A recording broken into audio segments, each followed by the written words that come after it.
City hero ഷൊർണൂരിലൂടെ ഇനി നിങ്ങളുടെ സ്വപ്നവും യാഥാർത്ഥ്യമാക്കാം. സെയിൽസ് ആൻഡ് സർവീസിനോടൊപ്പം സ്പെയർ പാർട്സും ലഭ്യമാണ്.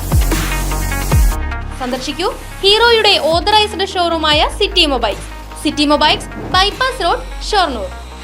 സമഗ്ര വികസനത്തിന് ഊന്നൽ നൽകി വടക്കാഞ്ചേരി നഗരസഭയുടെ 2025-26 വാർഷിക പദ്ധതി രൂപീകരണത്തിന്റെ വികസന സെമിനാർ അവതരിപ്പിച്ചു. സേവ്യർ ചിറ്റിലപ്പള്ളി MLA പരിപാടി ഉദ്ഘാടനം ചെയ്തു. വടക്കാഞ്ചേരി ജയശ്രീ ഹാളിൽ നടന്ന സെമിനാറിൽ നഗരസഭാ ചെയർമാൻ PN സുരേന്ദ്രൻ അധ്യക്ഷനായി. പദ്ധതി നിർവഹണത്തിന്റെ നെടുന്തൂണായ ജനകീയാസൂത്രണം കാര്യക്ഷമമാക്കണമെങ്കിൽ തദ്ദേശ സ്വയംഭരണ സ്ഥാപനങ്ങൾ പദ്ധതികൾക്കൊപ്പം സഞ്ചരിക്കണമെന്ന് MLA അഭിപ്രായപ്പെട്ടു.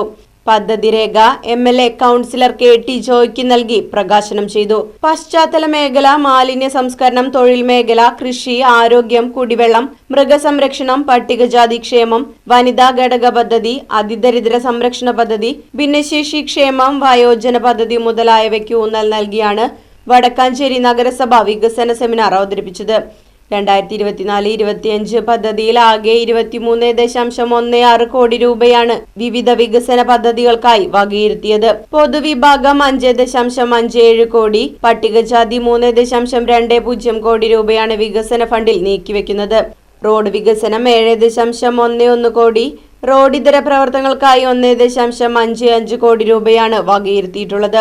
വൈസ് ചെയർപേഴ്സൺ ഷീല മോഹൻ, നഗരസഭാ സെക്രട്ടറി KK മനോജ്, സ്ഥിരം സമിതി അധ്യക്ഷരായ MR Anoop Kishore, AM Jameela B, PR Aravindakshan, Swapna Sasi, CV Muhammad Basheer, കൗൺസിലർമാർ, രാഷ്ട്രീയ പാർട്ടി പ്രതിനിധികൾ, നഗരസഭാംഗങ്ങൾ തുടങ്ങിയവർ പങ്കെടുത്തു. Right vision news, Vadakkanchery.